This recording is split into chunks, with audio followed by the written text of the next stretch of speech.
সমাধান মমতা ব্যানার্জির হাতে। আপনি কালকেও সুপ্রিম কোর্টে যারা গেছিল র্যাঙ্ক জ্যাম্প নিয়ে তার অর্ডার দেখেছেন। শুক্রবারও আরেকটা কেস আছে। স্ট্যান্ড তো খুব ক্লিয়ার, যোগ্য অযোগ্য বাছাই করে তালিকা দিয়েই রিভিউতে গেলে কিছু হবে, জেনারেল রিভিউতে কিছু হবে না।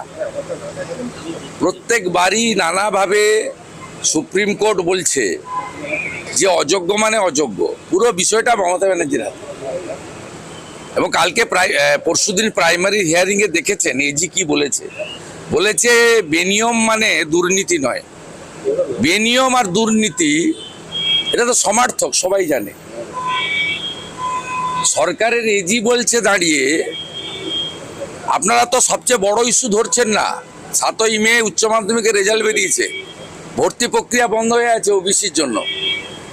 ডিএ ওবিসি 26,000 আর আসছে প্রাইমারি, এই চারটাতেই পিসি জাফরাবাদে যে